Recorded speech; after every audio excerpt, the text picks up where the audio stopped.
your personal brand is the best long-term investment that you can make, and you don't need to be an entrepreneur. You don't even need to work in business to do it. Every single person should have a personal brand because it is how the world knows you. If you hate homework, don't be an NBA broadcaster because all day I do homework. If you wanted to get into the media world, you had to write for one of the biggest publications. You had to get onto one of the biggest networks if you wanted to have a job in sports media. But now that's not the case at all. How do I go to a national audience? Why would someone in California care about something going on in South Carolina? Ultimately, I think if you're just you and like truly authentically you, people crave that. The best advice you can ever get is just start. Hello, everyone. Welcome back to another episode of Holding Conversations. Today's guest is doing the hard work for all of us up-and-coming content creators. He's an up-and-coming content creator himself. He's got more than 500,000 views on his LinkedIn posts in the last month. He is the founder of a sports content company, Phenom. And in a couple months, he's going to be moving back to New York, where he'll be working with Yahoo Sports, helping them with partnerships. Cole, thank you so much for being here today. Holden, thank you for having me on. It's been a wild ride on LinkedIn the last 30 days, and it led me. Oh, this is hopefully the first of many. So it's great to be back on the air. I miss being on the air. Maybe that's part of my upcoming journey as well. But this is great to be speaking with you, man. Well, it's definitely essential in all forms of content, media, and everything to be a Swiss Army knife. So any reps on air is always good for everyone. And I want to start with why you're choosing this niche to kind of cover the sports creator economy. It's not necessarily something that everyone does, but there are some people. What was attractive to you about diving into it? The overarching goal here is building a personal brand. If there's anything I've learned from consuming so much content recently, especially over this past year, there is nothing more valuable you can build for yourself than a personal brand through creating content. It is how doors are opened in this world. And I'm a firm believer in not throwing your resume on a stack of thousands of other ones when you can create your own name and your own image, and most importantly, share your own knowledge through social media. LinkedIn is such a fascinating platform to me because depending on your niche and depending on your circle and your network, to put it in LinkedIn terms, most of your content is I'm excited to announce, I'm thrilled to announce, it's great to announce, I'm so happy to say when there's so much white space and opportunity to just show your knowledge about what you know in this space. And maybe, just maybe, one person will find your content and say, hey, I really like your insight. I really think you know what you're talking about. Let's chat. And that's how you open doors for yourself in life. And that's an entrepreneurial lesson I'll always live by. And a personal brand is the number one way to accomplish that and build your own path and do your own things, right? So moving on to the creator economy, why I picked that niche, I have conversations with people like you all the time, talking about what's going on in our space. And I like to say it's almost like you're speaking a different language sometimes when you speak to these people. It's like we're I coders, you're mean, saying? say that again, sorry. We're like computer science students or something like that. We're coders. This is the computer science of content, right? And when you start to think of it analytically, and my favorite thing is when you watch someone else scroll and you watch yourself scroll and you look at the content on your feed and you understand how it was created, why it was created, and why other people are watching and why it's performing well, it is absolutely a science. And while everyone focuses on the addiction of it and the entertainment of it, and even just some of the money behind it. It is a science and it is a real business. And we are entering an age, and we've been in an age where creators and becoming a creator is a full-time job and a full-time career. So, as someone who lives by the content pillar, you're either entertaining or you're educating. And in my case, I'm educating. I wanted to provide as much free value as possible to my audience on LinkedIn. And as a result, intentionally, I've built this really nice following over the last month and a lot of engagements. And all I'm doing is decoding what other people are doing well. And I really hope that these people, or the 500,000 plus people who have seen my content in the last 30 days, have started to apply those lessons from the creators they consume hundreds of times into their own work. And it also has to feel good that what you're doing is helping people, right? Like that, I feel like is a great driver, and it's more sustainable in a lot of ways than uh, virality, or sometimes in a lot of cases money too. You are making a direct change to people. Absolutely. And I think I love helping people. I love coaching. My last post was about a 15-year-old creator, Hal, who I'm speaking to right after this interview, actually. We Uh-huh. already booked a meeting with him. And it reminds me of myself as a 15-year-old creator who didn't know what they were doing. And there weren't as many content gurus 7 years ago. And there weren't Yeah, as many courses and paths and examples and full-time creators. And I see a 15-year-old creator who's grinding and has done 75 interviews with different people. And I'm sure as an interviewer and a podcast host, you can appreciate that of even more than I course. could. I And connected with him on LinkedIn after you. I'll link his stuff when this is all recorded and everything. But yeah, I connected with him on LinkedIn after you shouted him out, and he's already interviewed both Eagles, a lot of NFL players. It's incredible. yeah, he's doing a great job. And the content strategist and expert in me looks at his content and says, so much amazing material, but his packaging needs to be improved. His format needs to be improved on short form. And again, the a lot of creators struggle with the fact where they get this advice, just post 100 times or post 1,000 times, and you'll have the Gary V's of the world, who I love Gary V, but they'll say just post every day, post 3 times a day, and you'll do it. I am a believer that it needs to be intentional and strategic, and it doesn't need to be once a week. It doesn't need to be perfectionist, but the reps need to be good reps, right? You can lift Yeah, a 5 pound weight 100 times, and you're not going to get stronger, right? yeah. There has to be levels to it. So I think it's very important that creators, once they prove that they can hustle and they can grind and they can be consistent, which is really the hardest part, and that they can find their own lane and their own voice, is how can you perfect that content? How can you polish it in the best way possible? Because the packaging matters, especially on a platform like YouTube.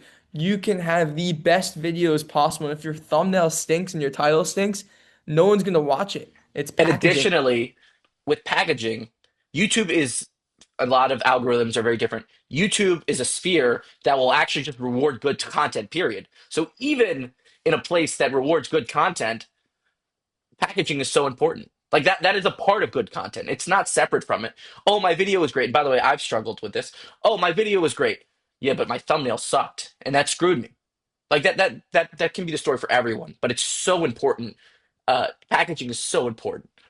Packaging is the front door to success. And once you get people into your house, then you have to show them a good time, right? And that's the whole retention side of it. And then, the content is just as important as the Yeah. packaging, It's not to right? I say don't that like bad people who content. say there's a lot of experts out there who say, oh, the packaging is 90% of the work and the other 10% is the video. Absolutely not true. Yeah. I mean, how many times have you clicked into a video, thought it was going to be great, watched the first 10 to 15 seconds, said this is trash, I'm turning it off. So anyone And who that says that goes for 90% packaging, every that's not just with sports content. That's with news, that's with food, that's with entertainment, music, so on and so forth. That's with all content. absolutely. So packaging is extremely important, but it is not the whole game. But it's something when I was younger, I didn't think about. I just said, if I keep creating good content, then where are my views going to come?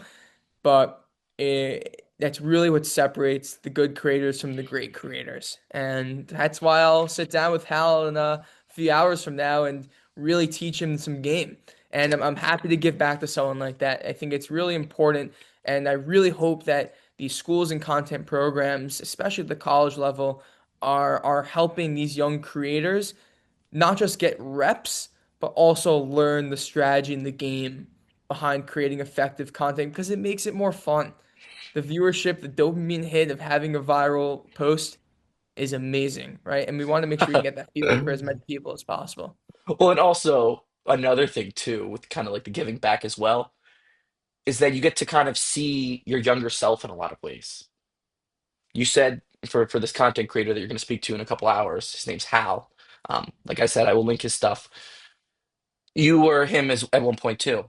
We were all someone, And so you get to like give back, and you're doing it at 22. You're not waiting until you're 44 to help some 17-year-old out. And that's a crazy concept too. I think it's very important to give back. And I always, now I look back again, as I'm 22 and still asking mentors and Yeah. adults and older people and professionals in this industry to speak, to network for advice, right? But when I was younger and all the free people that I asked and why they gave their time back to me as a hustling 15-year-old or a hustling 12-year-old even, Yeah. and it's starting to make sense now, right? Because now you're older, you see it from that different lens and you say, this is why the adult that met me for the first time and I shook his hand and spoke confidently said, "All right, I'm going to go speak to this kid and Yeah. help him out." Well, And it because a makes lot. it makes more sense now. And something too, and I really want to get to the LinkedIn stuff, but this is a really important thing. I think us media people don't realize how rare it is for people to go up to people and actually introduce themselves and reach out to people. I personally struggle with realizing how rare it can be, but for that bubble, that field of people who do, it's kind of like a family. Well, look, well, in Hal's case, the post and how this all happened was I put something out that said, who is the most underrated sports content creator in 2026? I think it was something along the lines of that, maybe right now, as I worded it. Got all these different comments, and then I see, hey, I'm a 15-year-old content creator who has interviewed 75 different media personalities and athletes, including, and he mentioned Jeff Pearlman, who is my absolute favorite creator right now. And it's probably crazy for him to hear himself as a creator, as he's just one of the best journalists, sports journalists of our lifetime and caught my attention. I said, you know what? If someone has the balls to go out there and comment that at 15 years old and put themselves out there, what's the worst that happens? I don't read Yeah. it, I ignore it. And what's the best that happens? You wake up the next morning, you're getting ready for school, you're probably in your first period, you open up your phone, and someone wrote a LinkedIn post about you, right? And in that case, it's amazing for him. So I'm excited to help him. And again, I started my content journey when I was 8 years old. I started Cole on Sports, my sports blog, when I was in August of 2012. Oh my God. Same year I made my Twitter account, which is probably borderline illegal I these was days gonna to say, have why Twitter are at you 8 years making a old. Twitter account at 8 years old? I a different time, right? 2012 was a lot different than No kidding. 2026. And at that time I said, well, I'm a sports content creator now, 8 years old. I need an Instagram account, I need a Twitter account, I need a YouTube account. And then you look at my archives, I was tweeting to no one, but it was the best thing in the world. I'd be sitting in class, oh, breaking news from the NFL. Let me go tweet it out as if 100 people are gonna care what I have to say, but you feel part of it, right? And I wrote over 500 articles for myself on coleonsports.com, and it was consumed by friends and family and maybe one or two other people, and that's about it. But it was the best thing in the world. It was beyond authentic. And exactly that authentic element, and you can really establish that when you don't have a following. And that goes for whether you're 8 years old or me right now, where I've got 40 followers. Shout out all 40 followers on my YouTube account, and I got a little bit more on Instagram for the pod. But when no one's watching, you kind of get to throw so many darts at the wall, and also subconsciously you can't even be thinking about what are the financial repercussions if I say this instead of that, or I sequence this in front of that. Yeah, and a lot of what I talk about as a business guy, running my page and creating my content, right, is about how to transform content into businesses, into revenue. And the one thing I didn't understand until very, very recently, which was a huge revelation, and it sounds so simple, but it's so complex for people to understand, is that the content needs to come first before the product, before the service, before the business, before the revenue. You have to build your moat, you have to build your foundation, which is your audience. Wait, can you And that explain what is you mean by moat? like let me simplify this for you, Holden. Your content absolutely needs to come first before you start thinking about Okay. money. Yeah, Before you yeah, I think see what you're about saying. monetizing, before you think about launching your product, I'll call it a trend, or people are calling it trends, the trend now, but it's been going on for almost a decade now. The most effective way to build a business today is to build your content and your audience first, find your niche, let the audience be established as you're creating the content, and then start selling, right? Yeah. Build your foundation, and then build on top of it. And that is the most important business lesson that I think is still under taught, whether it be in schools, entrepreneurship classes, gurus, whatever it might be. You have to build your content first. And as an entrepreneur, that is one of the biggest regrets I have, which is focusing so much on building the product and just selling and cold outreach and word of mouth when what I really should have been doing is building a content engine that allowed my business to flow. And we're going to see that with creators, whether they intend to build a big audience or they do it by accident out of just for the love of the game. When you build that big audience, the possibilities are endless. A quote I love is where attention flows, money goes. And I can thank my friends at the School of Hard Knocks for that quote. They love that one. And it's one of my favorite quotes that I've adopted. Where attention goes, money flows. And it's so important to build that audience first. And while you're doing all of that, you're obviously still paying attention to packaging. Like it's just so important. Packaging, packaging, packaging. Yeah, I know you wanted to segue into LinkedIn, so we can use this as a way to do that. On LinkedIn, I use hooks and thumbnails. People don't Yeah. think about hooks and thumbnails on LinkedIn. I spend hours creating my content. Is it a time suck? Is it very inefficient? Yes. Am I a perfectionist and I have to have every sentence and word to a T? Absolutely. But that's part of it. I think about myself in the seat of the viewer, how they go through my story. At what point are they reading and saying, this is not interesting anymore? This is not providing any more value to me? Why are they scrolling down and saying, "Ugh, another, excuse my language, another bullshit hook that I saw that really doesn't matter to me," right? Yeah. This post is just garbage. This post is just promotional. I I'm not think promoting anything right now. All I'm yeah. doing is providing free value, and in the business world, we call that top of funnel marketing, right? Is how can you bring all these people into my ecosystem, and eventually, if I build a big enough following, maybe I'll start selling to them or doing different things, right? Look, But you right brought me now, in. my own which right now my only focus is providing as much free value and expertise as possible. And it's a way for me compared to other people who are self-proclaimed experts or self-proclaimed gurus, right? To show that I know what I'm talking about. And they people having the opinion to say whether or not. In your case, you believed in me. You thought I did know what I'm talking about. I strongly believe I know what I'm talking about as well, right? And the best way to do it is by breaking down what other people are doing. And that's the content formula I figured out a month ago, and I'm doubling down on it as long as I can. Well, another thing too, and I think a lot of college students think about this. It's not just the time allocation, it's the value of the time that you're allocating. And if you think to yourself, hey, do you know Peter Kriebel, Pete Takes? I'm not familiar, no. Okay. I had him on the pod a few weeks ago. Another thing I'm going to link in here.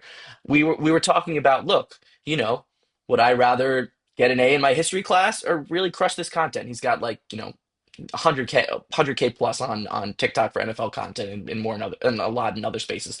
But it's look, you're a college student. I have this gen ed class about, I don't know, arts and sciences.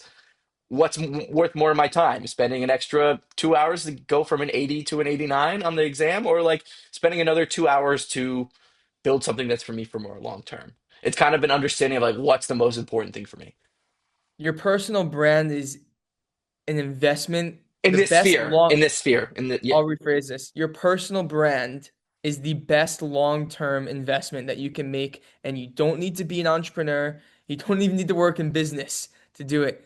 Every single person should have a personal brand because it is how the world knows you. You have the chance to have an infinite amount of people understand your story and provide value to them and understand why you're great, who you are, what your voice is. Every single person, whether you are a reporter, a journalist, an entrepreneur, whether you build things, or you're an architect, you're an investment banker, right? I'm sure some things cross the barrier of what is good to have in the workplace or not, and what people like seeing. But listen, if you're into finance and you really think you know what you're talking about, or you're even just talking about what you're learning and giving your opinions on it, someone might find it and say, hey, at least this kid's trying to put himself out there and understands what he's talking about. And he's going above and beyond. He's doing research, he's learning. And most importantly, he believes in what, or he they believe in what they're putting out, Yeah. right? That's the biggest thing. I'm putting my name next to all of these takeaways and these thought pieces and Standing eventually on it. opinions as well, right? I'm standing on what I believe in many cases, and that's important. That shows that you're confident, that you can have a conversation, you really believe in your own original, authentic thoughts, which in a world where we're going to see as many artificial thoughts as we've ever seen. Yeah, that's the one thing. Even if it's preached in media schools and throughout social media, authenticity is still limited. It's still And limited because there's a level of courage that it requires people to have for it to be out there, and unfortunately, not everyone has that. And that's if you follow the content, that's one of the biggest trends that we're seeing right now is that people are really leaning towards authenticity. Whether it be in my case, I make sure I write every single post without any use of AI. Yeah. I used to really crutch on AI for a period of time, and as someone who loves writing and loves the art and the struggle of putting out the perfect piece, my writing ability and my content has actually gotten so much better now that I've ditched AI to help me write. And Yeah. it's the same Yeah. thing with these behind the scenes experiences as well. And there's a creator I'm about to post about tomorrow. Are you familiar with Ryan Hammer, the college basketball Yeah. Yeah. creator? Yeah. Yeah. So Ryan Hammer is one of the most authentic creators. You can see his passion for college basketball beaming through the screen in every single piece of He's content. like John Fanta-esque passionate. John Fant is another great example. People build connections and relationships with creators that they can relate to. And that they say, I'm also a college basketball sicko. I love that you're passionate about the trapezoid of excellence, pace of play, and net rating, and they feel like they're getting smarter. And there's a niche and there's an audience for that. And Ron Hammer, I'm making a post about, went to Utah State yesterday and sat in the middle of the student section, and students had signs of him with his face in Utah State gear. And that's authenticity. That's people going and want to take photos with a content creator from New Jersey, right? In Utah.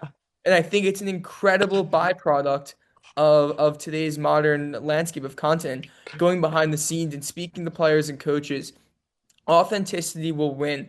I think the days of hyper editing and needing to have the most pretty polished content in the world, I'm not going to call it over because professionalism is important and it definitely puts you at an edge.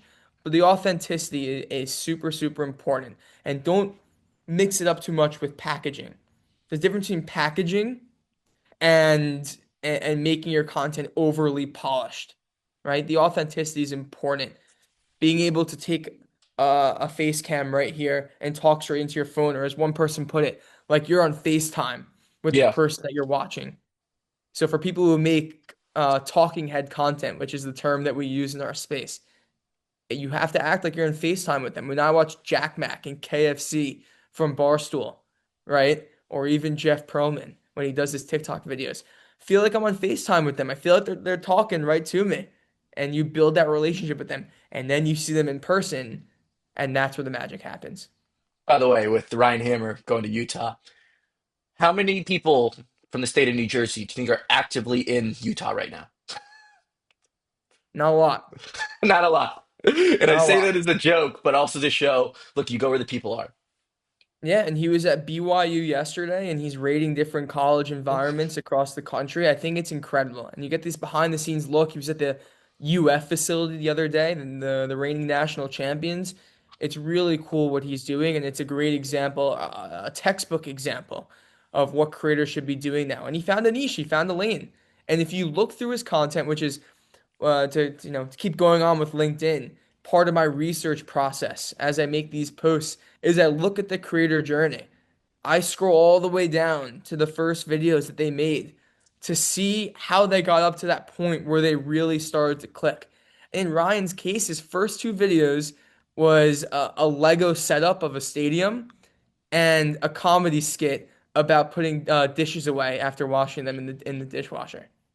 I'm not even kidding. Those were his first two Well, videos. it's a lot. And I had Ben Castellino. I don't know if you know Ben. He is an NBA content creator. Do you know Ben? Mhm.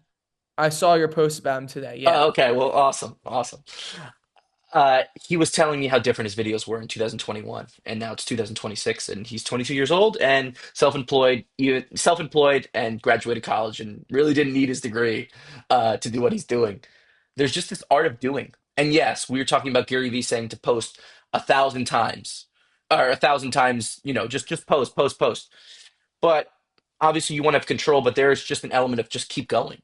Don't letting the LinkedIn post you had that only got nine likes, or letting that Instagram post that only got 400 views get in your way. There has to be like an attitude of just to continue to go. Yes, the consistency and the commitment is the most important thing because I've made great content before and flamed out or burned out, Yeah, right? yeah, And this isn't a psychology about getting frustrated about the lack of views that you're getting. What I'm trying to say, and which you mentioned just now and you now comprehend, is it has to be intentional. Again, there's a difference between posting 100 times and doing the same thing every time and being like, how does this not work? I've posted 100 yeah. times. This makes no sense. And I think my content's great.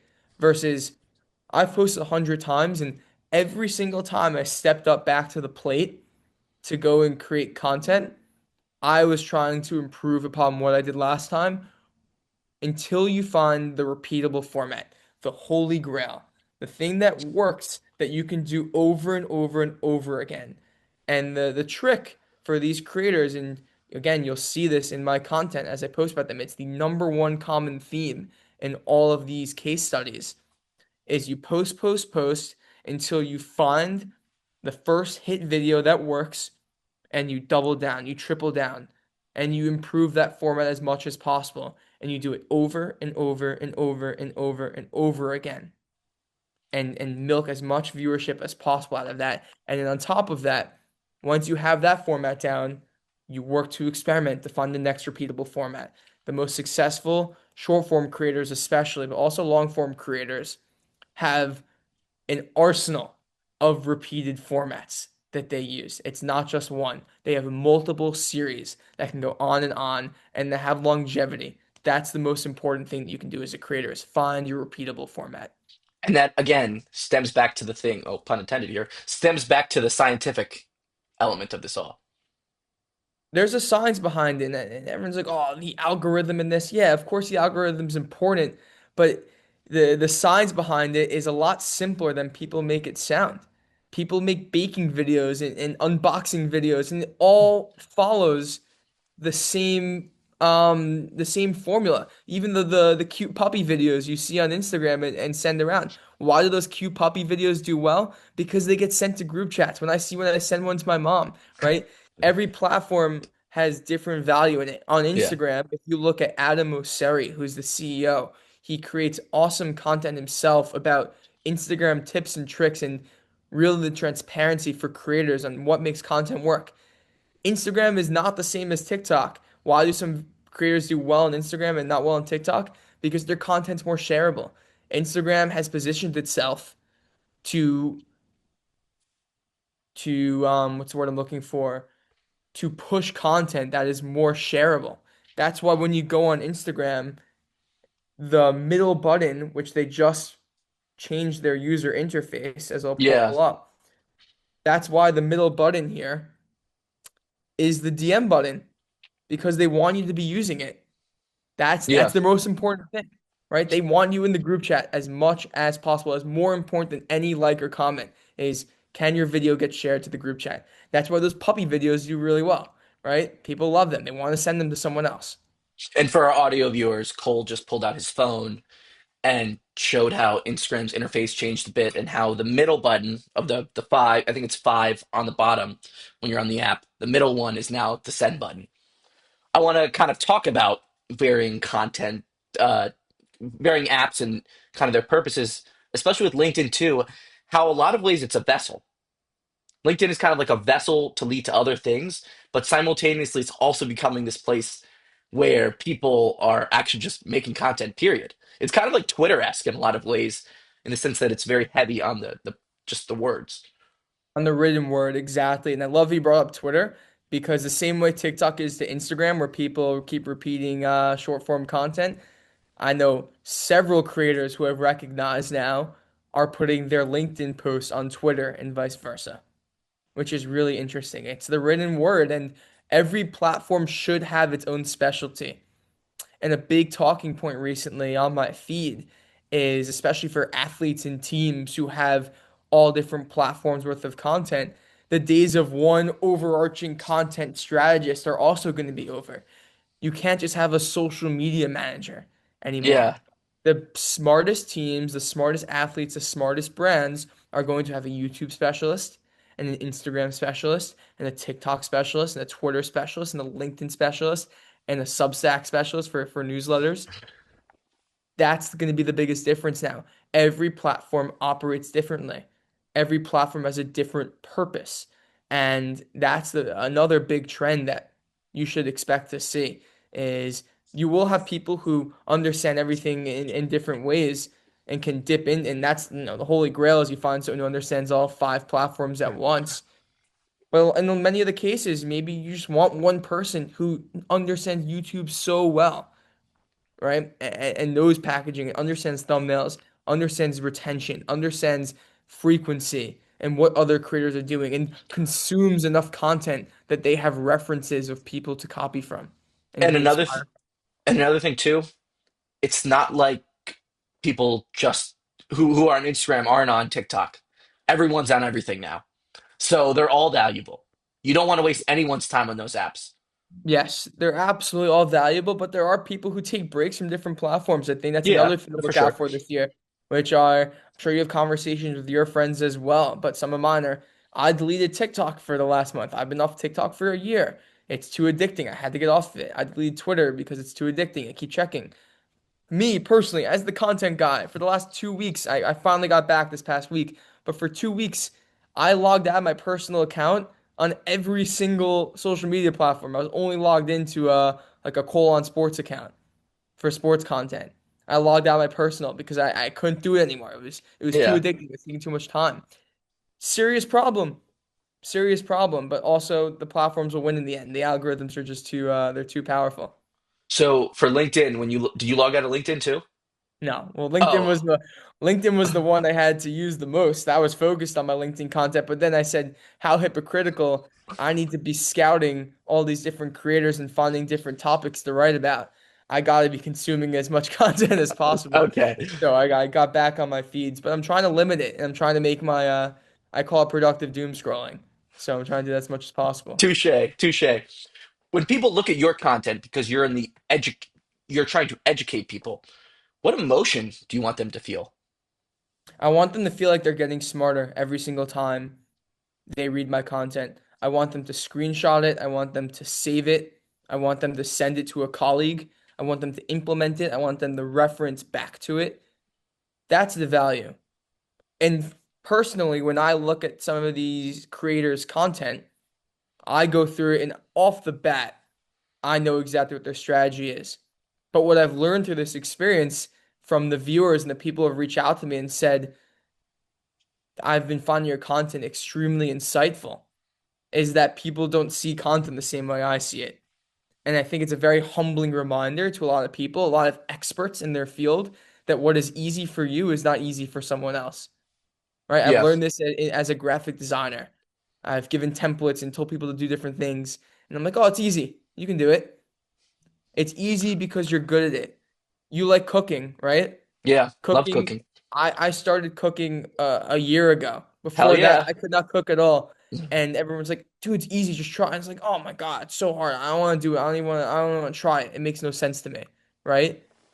And now I've tried it and I've learned, and I'm probably not even close to as good as you, but I'm learning, right? And it's a great example. Just because it's easy to you and you can do it with your eyes closed, it doesn't mean it's easy to someone else, or it doesn't even mean it makes sense to someone else, right? So I've learned that through this experience.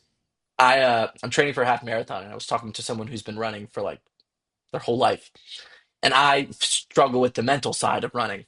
And they're like, "What do you mean? Running is just like a place for you to just decompress and everything." I'm like, "For me, it's like all about the focus. Like what you feel is not what I feel, and that kind of goes for every lane of everything." What marathon are you running? It's a Syracuse one, a half marathon in April, an Earth Day marathon. Awesome. Good luck. That's super exciting. You might need to take some mental lessons from Alex the skyscraper climber. Oh my God, I watched that. Alex Honnold, right? Honnold. I Honnold. I don't understand. Oh my God, that thing was just absurd. I don't. At the end, I don't know if you watched, but he was like standing on top of that thing. I don't. I was so scared he was gonna. That was the time I was scared, most scared he was gonna fall. Like it was just crazy. He's not afraid about it. And again, content note, Netflix has done an excellent job of capturing long form and Yeah. also short form from that, on top of the live broadcast as well. So Netflix has done a really nice job with the content around Alex's climb, including the documentary. But you watch his videos and how he talks about it, and he talks about just envisioning everything. He envisions himself every single step he takes. He envisions himself getting tired at certain parts and implements that into his training. This is, a little messed up, but I saw a video of him yesterday. He said he's envisioned himself falling off the cliff. And he spoke about dealing with the thought of dying while climbing and how he's come to terms with that and that he's happier or that he understands what that would look like mentally rather than experiencing shock and never even thinking about it. Because someone said, "Have you ever thought about it?" He goes, "Oh, absolutely, all the time. I think about what would happen." Well, So and to kind of tie this back to content a little bit, I think you also have to accept that not everything you make is going to go viral, and that not you might fail, and that oh, how dare people not like my content? Like us, a lot of people in media, they kind of look at things through like a technical lane, well, being like if you do this, this, and that, but it's a people industry first. The true bosses are the consumers. So you kind of have to the, understand that you got to widen your focus in a lot of ways and look at things very holistically. that's one of the beautiful things about content is that the audience decides whether it's good or not for you, right? Yeah. I can go and say, "Wow, what a piece I just wrote. That is super insightful. That's super valuable. I love this." I posted it has, doesn't perform as well as my others. And then you reflect on it and say, why did this one not perform well? It's always different reasons. And that's one of the things I'm struggling with and balancing in my new content journey is, do I just play the hits and cover creators with 500,000 plus or 1 million plus followers that most people know? Or do I cover someone who has 10K, 20K followers who's on the come up, even though that content will probably not perform as well? Do And that's you, something I've seen. when you post about creators, do they always know you're going to post about them? Not once. I have not told one creator so far that I'm posting about them. Not one single creator. Why? It's another step. I have to go and interview them and speak to them and clarify different things and prepare them. B, I'm proving that I can go and decode what they do without having to ask them, right? Without having to wait for them to reply to me. And why do they have to write back to me if I reach out to them and say I'm writing a piece about them? It's a lot different when I post about them. They come back to me or repost it and say, "Wow, Cole's spot on here," which is an amazing feeling, by the way, when they do that. An amazing feeling as a creator when someone shares your post and says you know what you're talking about, right? And it's And about that's them. the trend, and that's about them. And that's like a challenge to me. That's like one of the most fun parts about creating this type of content. It's a challenge to be like, how accurately can I decode their content journey and their strategies that they think about on a daily basis? How well do I understand all these creators without having to ask them? So when someone has a conversation and you pull a creator out of a hat and you go, "Cole, go analyze this creator for me. What's his value? Why does his content work?" I'm training myself to be able to understand that. Have you ever gotten any nasty messages about the way you depicted people or anything? Is that a fear even? I've depicted everyone in a very positive light. So because of that, no, I really haven't done a negative, um, I haven't done any negative content so far. I've done two posts that were on the negative side of the spectrum. One of them was about a creator who I really admire, and I mentioned in the post that I admire him as well, All Sports News, who has been an account on Instagram Yeah. since the beginning of time. He did an ad with Kalshi, and his fans and commenters absolutely went crazy about it because they hated it because it was not authentic. And then that was one. And then the other one was about AI generated photos on Twitter and in content in Ari general, Meirov, right? You right? posted about That's Ari Ari Meirov, I Meirov, think. right? Yeah. Yep. So he made a tweet and used Grok to make a picture of John Harbaugh in a Giants outfit, and that was that was my most viral or second most viral post so far. And by the way, for people who don't know, Gronk is Twitter's AI. X, Twitter, same thing.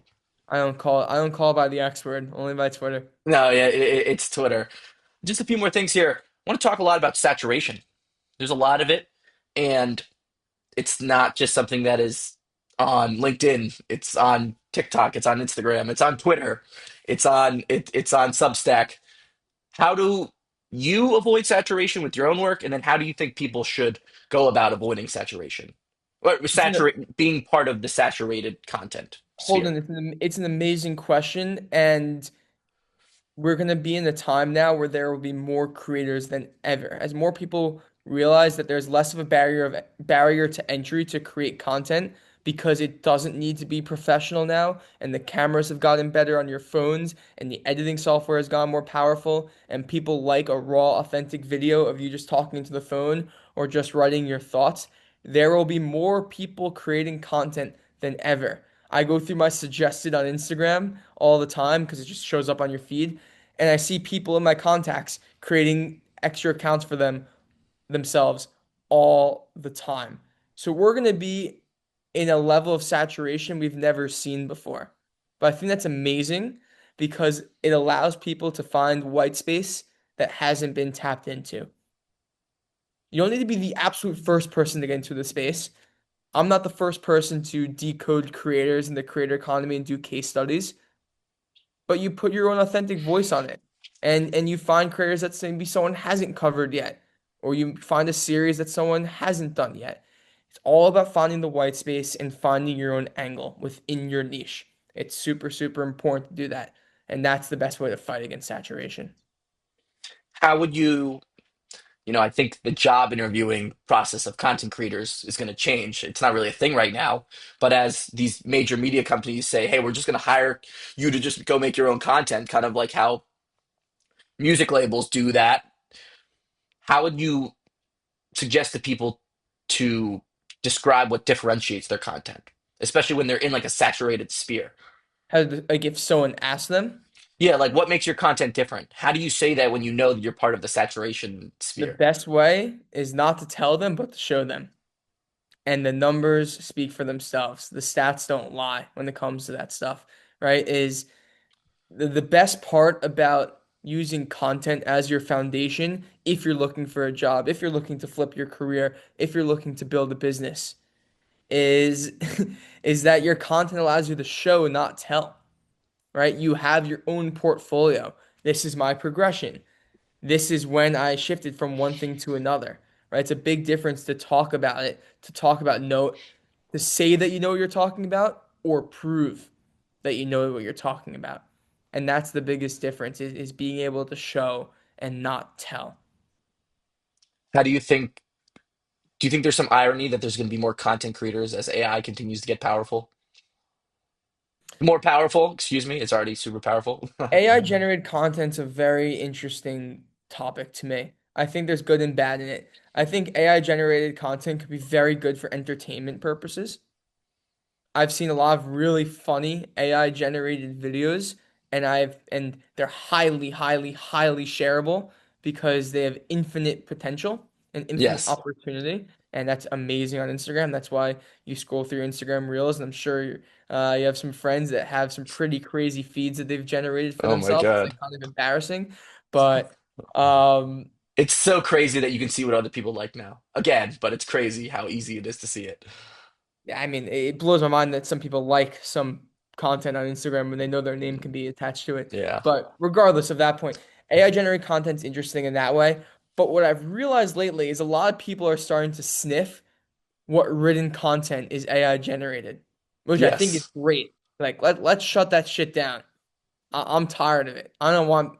Yeah, if you're gonna put AI slop, as people call it, onto my feed, people are gonna find it and they will not let you hear the end of it, which is great. You look at Ari's comments or other people who post AI edits on Twitter, and the comments are ruthless. No, and they call it AI slop. It's not even AI content, it's AI slop. Talk about Yeah. like a negative connotation to that content. Authenticity will win. It will win. The more authentic you can be, it will win. Use AI internally, use it to help make your hooks, Or use it to SEO. ideate, maybe some SEO, right? But do not use it from start to finish. You will be doomed. You won't even get to this. You won't even get to the starting line. And also, like, I don't do this, but I have friends who will use it for dating app responses on dating apps. They'll use it to send emails to people. All you're doing is hurting yourself by doing that. Yeah, and the dating app is a great example because it also relates to content as well. If you, let's say you're an educational creator, right? And your entire brand and your entire sphere of content is built off of AI generated thoughts. At one point, someone will have that conversation with you It's gonna be and nothing they'll in ask there. you to explain something, and you're gonna have no clue what you're talking about because you didn't think of it and you didn't write it. Yeah. Same as the dating apps. You can be the best texter in the entire world. You sit at the dinner table across from someone, and you can't back it up. And they're like, "Well, you were hilarious over Hinge, but where's your comedy in real life? You don't speak. You're shy, I'm right?" So, serious. Like, I know people who do that. It's not good. well, they're gonna learn the hard way. That's the only thing I can tell them, right? For, They're gonna learn the hard way. for sure, for sure. Two more things. Where do you see the, I don't want to just say the sports media sphere going, but where do you see the content creator sphere going? It's a great question. I hate to think in even 1 to 5 year periods because so much changes time and time again, right? And which is great. I think you have to be nimble. You have to be able to adjust to the times over and over and over again. But the biggest themes that I've spoken about and will continue to hit on is authenticity. The most authentic creators will win. They will win through creating their own businesses that people will want to support them through. They'll win from in-person experiences and events where they'll be out in public, like the Ryan Hammer example, right? Where he's in public and people want to support him. Creators will not just be on the screen, they'll be in front of your eyes as well. And that will be extremely valuable. That's what a lot of the experts have hailed as the number one prediction and trend for 2026. And I agree with them. It speaks to their authenticity. And I think more entrepreneurs and more businesses and more brands will start caring a lot more about building their content engine before selling anything, building their trust, their credibility, and their audience before they start selling people. And that's top of funnel. Get people in, have them come all the way down to the bottom. And when you get to that specific part of your audience, that bottom of the funnel that really, really likes you, that's when you can start to sell. So those are like the trends I'm watching for this year, which is authenticity, in-person experiences, and content engines for businesses. And again, those are extensions of where we're already going. This isn't like a left turn or anything. This is not a left turn at all. This is just amplifying what's already been happening for a long time, and more people are just starting to speak about it. Um, I think long form content is going to be, or it already has been this past year, but YouTube videos, most people don't know this, but YouTube is most watched on the TV rather than the phone or the computer. If that stat doesn't tell you anything, I don't know what to tell you, right? It's super important to make sure your long form content fits the big screen. And newsletters are back, man. Newsletters are back. Maybe the Cole on Sports newsletter will be coming soon as There will well. be a Substack about this conversation. Don't worry. I Hopefully have there a will be. Substack. No, no, no. Love It's it. not a Oh, hopefully. Like, I publish Substacks every the Monday after every episode publishes. amazing. Well, I'll make sure to subscribe. Okay. And it'll be part of my rotation of newsletters. And it's just a way to detach from reality for a bit. Yesterday, I went and walked on the treadmill after I already worked out that day and played basketball that day. And I was on the couch reading. on the couch reading my newsletters. I said, screw it, I'm gonna go on the treadmill and read it. And so I can be locked in and just escape from my phone for a bit, right? Yeah. And reading newsletters is a part of my daily routine. It's the Yeah. modern day newspaper. I have my sections, I have my people that I read from, and I love it, whether it's daily, weekly, or monthly. Newsletters are great, and the great thing about newsletters is you own your audience. You don't have any ads. So actually, I do read newsletters, but I have ads now, which is really frustrating. But it's not scrollable, right?